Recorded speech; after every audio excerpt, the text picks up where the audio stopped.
Hi friends, welcome back to my channel Ajay talks. दोस्तों, पिछले काफी दिनों से अगर आप लगभग एक महीने से अगर आप ईडी की अलग अलग प्रेस रिलीज को देखें तो आपको पता चलेगा कि ईडी ने पिछले एक दो महीने के अंदर तमाम ऐसी कार्रवाइयां की हैं जिसमें कहीं क्रिप्टो के नाम से एक स्कैम चल रहा था, तो कहीं फॉरेक्स ट्रेडिंग के नाम पे स्कैम चल रहा था, तो कहीं पर एमएलएम के नाम पर या जो भी आजकल ये पॉन्जी स्कीम चल रही है इनके नाम पर बड़े बड़े घोटाले ईडी के द्वारा एक्सपोज किए गए।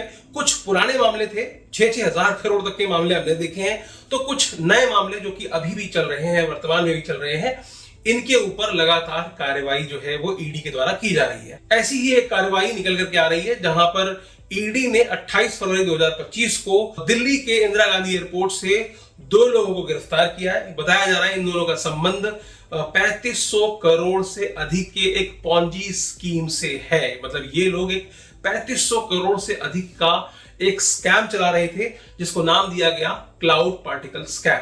तो ये कोई नया स्कैम नहीं है, इसके बारे में तमाम बातें हमने पहले भी की हैं, कई लाइव सेशंस में, कई वीडियो से कमेंट्स में, तो कहीं इंस्टाग्राम पे कई बार लोग पूछते थे भैया ये व्यू नाउ नाम से कंपनी है जो कि साल में 40% का रिटर्न देने का दावा कर रही है, तो क्या हमें इसमें पैसे इन्वेस्ट करने चाहिए या नहीं करने चाहिए।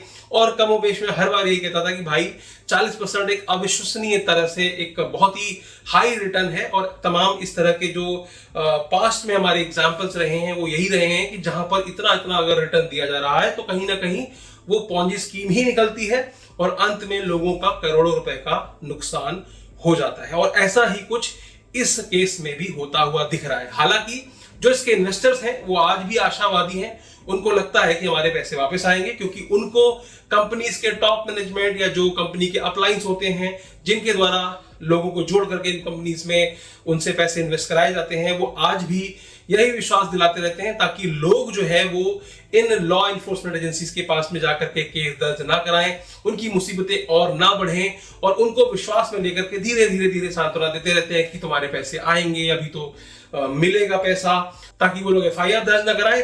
और फिर एक समय के बाद जब मामला ठंडा हो जाता है तो वैसे भी पैसे मिलते नहीं हैं। तो आज जो भी मैं आपको बताने वाला हूं वो सब ईडी की प्रेस रिलीज से निकाल करके ही बताने वाला हूं, क्योंकि आमतौर पर ऐसा होता है कि यही जो ऊपर बैठे लोग होते हैं इनके पेट में दर्द होता है और वो अपने लोगों को भेज करके रिपोर्ट कर दो, कमेंट लिख दो, गाली गलौज कर दो, तो चाहे जितना भी रिपोर्ट करो हमें कद्दू फर्क नहीं पड़ता। लेकिन जो भी बातें मैं कहूंगा, चूंकि मामला कोर्ट में भी है, तो जो भी बातें ईडी के द्वारा कही जा रही हैं, जो आरोप लगाए जा रहे हैं, वो मैं आपके सामने रखता हूं। तो सबसे पहले समझते हैं कि क्लाउड पार्टिकल स्कैम क्या है, कितने का है, कितने लोग जुड़े हुए थे, कब शुरू हुआ, ये सारी चीजें समझते हैं।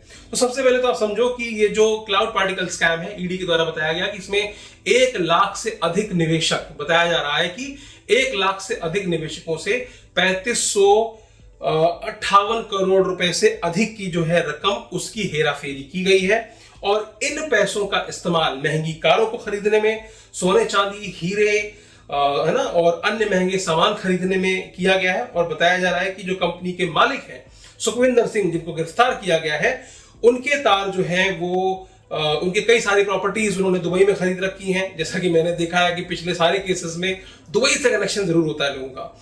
और ये भी बताया जा रहा है कि इस घोटाले के तार, इस जो स्कैम के जो तार हैं, वो Singapore, British virgin island, Dubai, Estonia और हांगकांग और अमेरिका से भी जुड़े हुए हैं। ठीक है, तो ये पूरा स्कैम है क्या, है ना, ये स्कैम कब सामने निकल कर गया, और आज स्कैम कहा जा रहा है, हालांकि कंपनी कई साल से चल रही है।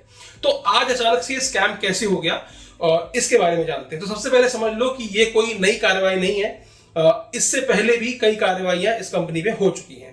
पहला मामला 26 नवंबर 2024 को ईडी ने रेड डाली थी इसके तमाम ऑफिसेज में। फिर 17 जनवरी 2025 को भी ऐसा ही एक रेड डाली गई, और 25 फरवरी 2025 यानी कि पिछले 3-4 दिन पहले की बात है, आरिफ निसार जो कि view now marketing services limited के संस्थापक हैं, उनको भी मनी लॉन्ड्रिंग केस में ईडी ने गिरफ्तार किया है। और अब तक ईडी ने इनके तमाम बैंक खातों को सीज किया है।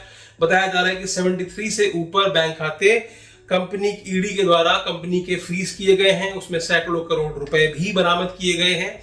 हालांकि मामला हजारों करोड़ रुपए का है।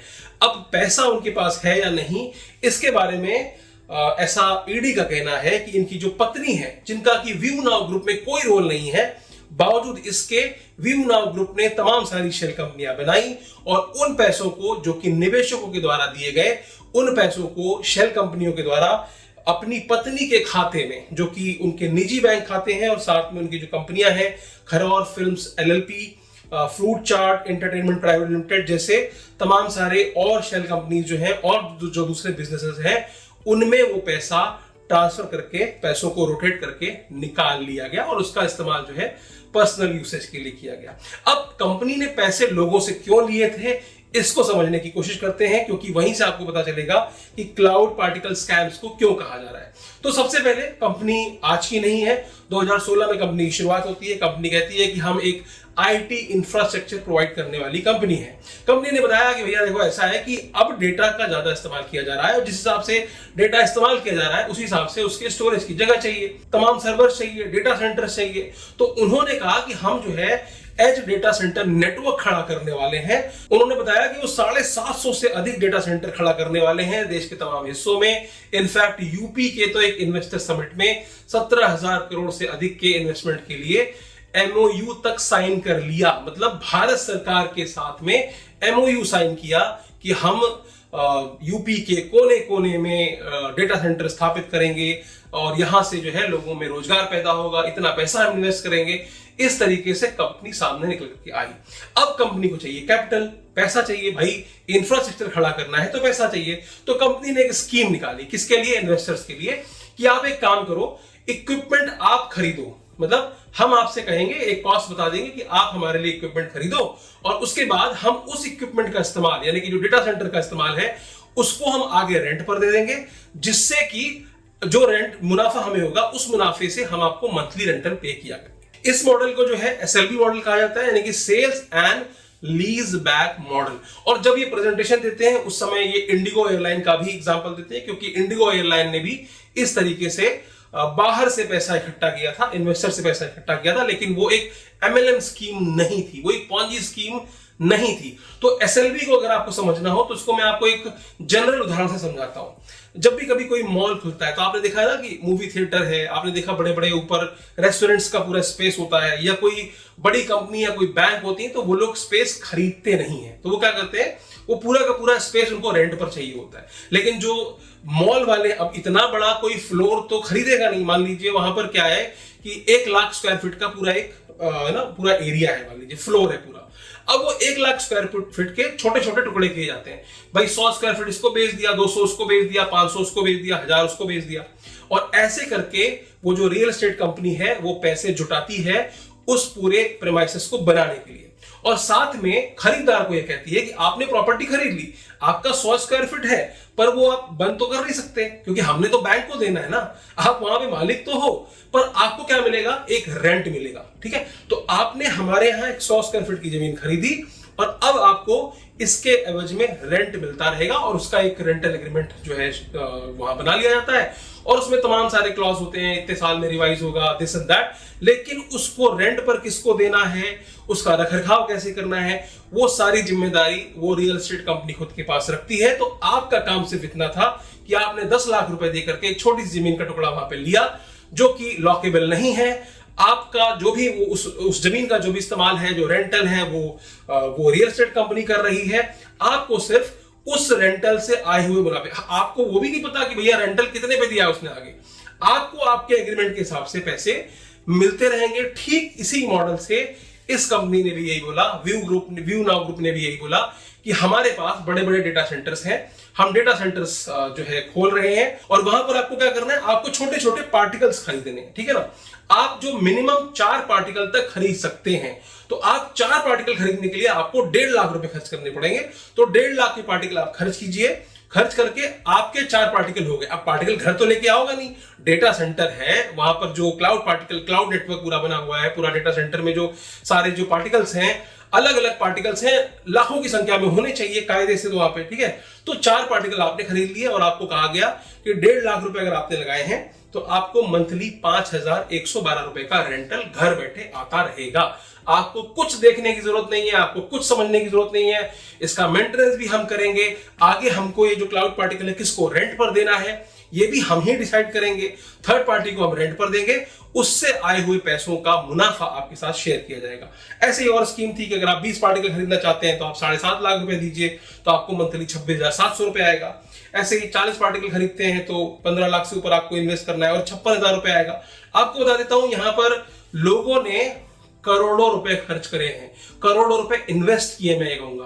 कई तो रिटायर्ड आर्मी ऑफिसर्स हैं, रिटायर्ड जो है कर्नल हैं, कई लोग ऐसे भी थे जिनको कोई बीमा का पैसा मिला था, वो तक सारा पैसा उन्होंने इस तरह की कंपनी में डाल दिया। और ये जो एग्रीमेंट होता है ये 10 साल का कराया जाता है, मतलब आपको ये जो रेंटल मिलने वाला है ये रेंटल 10 साल तक मिलेगा, यानी कि 2.5 साल में आपका पैसा दोगुना हो रहा है। तो जो पैसे लगाने वाले थे उन्होंने सोचा कि चलो ठीक है, अगर मैंने 10 लाख रुपए लगाए हैं तो 2.5 साल में 10 का 20 हो जाएगा, जो रेंटल के तौर पे आ रहा है, ठीक है ना, तो 10 साल में कितना पैसा हो जाएगा। तो इस तरह की सोच लेकर के लोगों से पैसे लगाए गए। अब यहां पर क्या है, यूपी गवर्नमेंट के साथ एमओयू करना, कंपनी का प्राइवेट लिमिटेड होना, है ना, उसमें तमाम सारे डायरेक्टर्स, और इन्होंने कुछ डेटा सेंटर बनाए भी थे, तो वो भी दिखाना कि देखो हमारा डेटा सेंटर बना हुआ है, फला सिटी में है, कहीं गाजियाबाद में दिखा दिया, कहीं कहीं दिखा दिया, और बताते रहे कि हमारे नए टाइप्स हो रहे हैं और नई जगह जमीन ले रहे हैं, उस कंट्री में करने वाले हैं। तमाम फ्रेंचाइजीज के ऑफर मार्केट में निकाले गए। लेकिन ईडी का आरोप यह है कि इनके पास जितने क्लाउड पार्टिकल थे उससे कहीं ज्यादा क्लाउड पार्टिकल इन्होंने बाजार में बेच दिए। तो इसका मतलब साफ साफ यह है कि उनका बिजनेस क्लाउड पार्टिकल का था ही नहीं, पूरा का पूरा बिजनेस एक पॉन्जी स्कीम बताया गया, एक एमएलएम फ्रॉड बताया गया, जिसमें कि उसका पूरा पूरा काम यह था कि नए बंदे से पैसे लो और पुराने बंदे को मुनाफा देते जाओ, जैसा कि आमतौर पर हर पॉन्जी स्कीम में होता है, ठीक है ना। तो इस तरह से ईडी का आरोप है कि कंपनी ने निवेशकों से पैसे लिए और इस पूरी पॉन्जी स्कीम को जांच में यह पाया गया कि जितने पार्टिकल्स बेच दिए गए जनता को, उतने पार्टिकल, उतना इंफ्रास्ट्रक्चर तो कंपनी के पास है ही नहीं।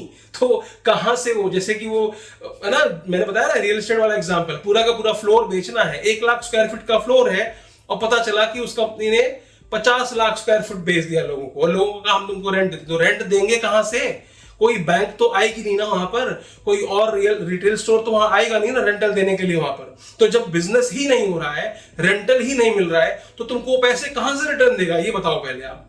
तो इस तरह का जो मॉडल दिखाया बहुत अच्छा, गवर्नमेंट के साथ साथ होना, बड़े बड़े प्रोग्राम में जाकर के बड़ी बड़ी बातें करना, इतने सारे लोगों को इकट्ठा करना, लेकिन अंत में ईडी का आरोप है, मैं नहीं कह रहा हूं, लेकिन अंत में उतने पार्टिकल्स ही नहीं है जितने उन्होंने मार्केट में बेच दिया, और यही आरोप ईडी का है, ईडी की जांच में यही पाया गया है। तो ऐसा बताया जा रहा है कि इनका खाली काम जो था पैसे घुमाना था, और बीच में इन्होंने पैसे निकाल करके अपनी अय्याशियों में, आप देखो 26 लग्जरी गाड़ियां जो कि करोड़ों रुपए की आती हैं, वो भी इनसे बरामद की गई थी पिछली रेड्स में, और करोड़ों रुपए का जो है इन्वेस्टमेंट उनका प्रॉपर्टीज और हीरे चांदी और सोने में किया गया। तो इस तरह से ईडी ने स्कैम को उजागर किया। उन्होंने बताया कि इनकी और तमाम कंपनी थी, ZBite infotech private limited, ZBite rental planet private limited, ऐसी कई सारी कंपनियां थी जिनका की वास्तव में कहीं कोई क्लाउड रेंटल से कोई आय नहीं हो रही थी, सिर्फ और सिर्फ व्यू नाउ से पैसों को घुमा करके इनिशियल कंपनी को बिजनेस दिखाया जाता था, और उसके बाद फिर उस पैसे का इस्तेमाल जो है वो दूसरे कार्यों के लिए किया जा रहा था। तो इस तरह से लोगों के साथ स्कैम होना ईडी के द्वारा बताया जा रहा है। तो यहाँ जो निवेशक है उनका ये कहना है कि अक्टूबर 2024 के बाद से उनका जो मंथली रेंटल है वो अचानक से रुक गया। लोगों के विश्वास का एक कारण ये भी है कि कई लोगों ने तर्क दिया कि पिछले 1 साल से मेरा रिटर्न आ रहा है, कोई कह रहा है 2 साल से रिटर्न आ रहा है, साथ में तमाम सारे ऐसे प्रूफ जो कि आपके अपलाइन आपको दिखाते हैं, जिनके इन्फ्लुएंस से आकर के आप इसमें पैसे लगाते हैं, वो भी दिखाते हैं कि हम तो इतने साल से कर रहे हैं, हमने तो घर बना लिया, हमने गाड़ी खरीद ली, हमने ये कर दिया।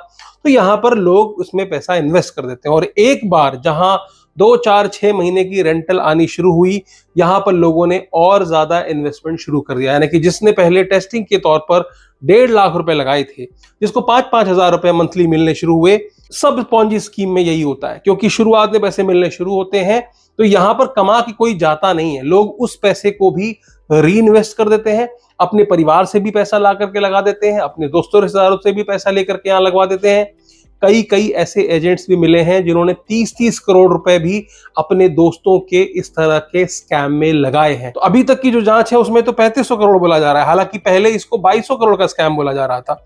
तो आने वाले समय में जैसे जैसे जांच आगे बढ़ेगी, क्योंकि तमाम और गिरफ्तारियां भी होने वाली हैं, ऐसा बताया जा रहा है कि कंपनी की जो और ऑडिटर्स हों, सीए हों, और भी जो कंपनी के अंदर काम करने वाले लोग हैं, उनकी भी धरपकड़ की कोशिश की जा रही है। साथ में जो टॉप लाइन जिन्होंने पैसे लेकर के इन्वेस्ट कराए होते हैं, उनकी भी खोज जारी है।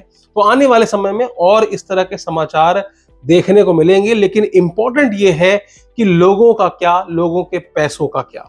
तो आज अभी भी आप लोगों के पास मौका है। देखिए, घर बैठे पैसा रिकवर नहीं होगा।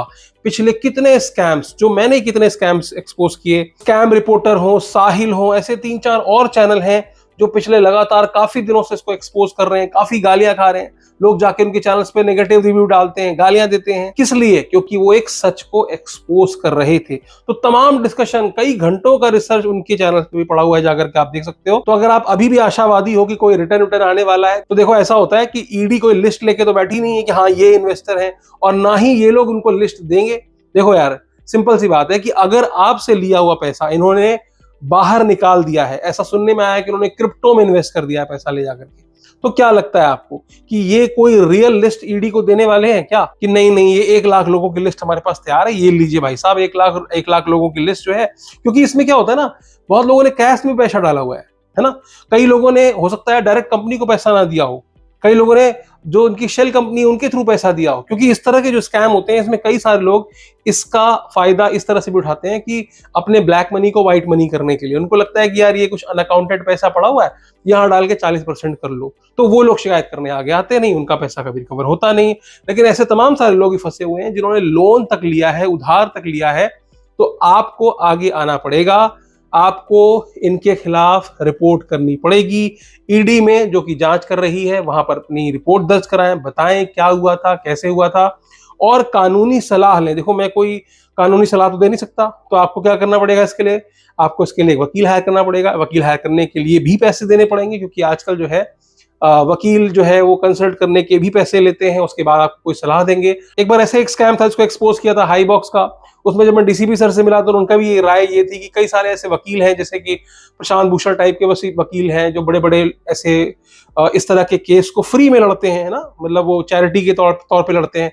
तो ऐसे वकील को ढूंढिए, है ना, और कई लोग इकट्ठा होकर के जाइए, ताकि ये मामला भी बड़ा लगे, ताकि ये मीडिया की सुर्खियां भी बन सके, ताकि दबाव बने कि आपके पैसों की रिकवरी होकर के आपको पैसे वापस मिल सके। क्योंकि सबसे इंपॉर्टेंट यही है, क्योंकि ये तो क्या है, इनको जमानत मिल जाएगी, इनके पास करोड़ों रुपए हैं, ये लोग बड़े बड़े वकील हायर करेंगे। देखना आप, इनके पास लग्जरी गाड़ियां हैं, इनके विदेशों में घर हैं, ये पहले सेटिंग कर चुके होते हैं अपनी, ठीक है। ये कोई छोटा मोटा तंत्र नहीं है यार, किसी से 3500 करोड़ रुपए ठग लेना, अलग अलग इतने लोकेशंस पे जमीन लेना, डेटा सेंटर भी इन्होंने इंस्टॉल किए हैं, ऐसा भी नहीं कि नहीं किए हैं। लेकिन बताया ना, 2500 यूनिट किया और बेच दिया 1 लाख यूनिट, तो उस तरह का काम है। तो काम हुआ होगा, मैं ये नहीं कह रहा, वही तो दिखा करके लोगों को बेचा जा रहा है। इसी वजह से तो लोग इसकी गलतफहमी में आए। लेकिन आप सोचो, 40% का रिटर्न अगर ये आपको दे रहे हैं, तो खुद भी कुछ कमा रहे होंगे। तो कितना कमा लेते हैं भाई ये? और अगर इतना ही कमा लेते हैं तो तुमसे पैसे लेने की जरूरत क्या थी भाई? मार्केट में बिजनेस लोन लेते, 15%, 20%, 25% में लोन मिल जाता। आपको 40% देने की, 10 साल तक बैठा के खिलाने की क्या जरूरत है? बावजूद इसके कि वो कह रहे हैं कि मेंटेनेंस भी हम ही करेंगे, सारा रेंट भी हम ही पे करेंगे, जमीन का सब कुछ हम कर रहे हैं, खाली तुम भैया पार्टिकल्स खरीद लो, और खरीद करके तुमको रेंट भी लेते रहो। तो लोग क्या कर रहे थे, इजी मनी के चक्कर में लो 15 लाख, लो 1 करोड़ डाल दिया, सो रहे हैं आराम से घर में बैठ के, कुछ करने की जरूरत नहीं है, मंथली लाखों रुपए आ रहा है, कोई प्रॉब्लम नहीं है। लेकिन क्या सबका पैसा आया? नहीं आया। ऐसा कोई भी नहीं होगा जिसके पूरे पैसे आए होंगे, और यही होता है हर पॉन्जी स्कीम में।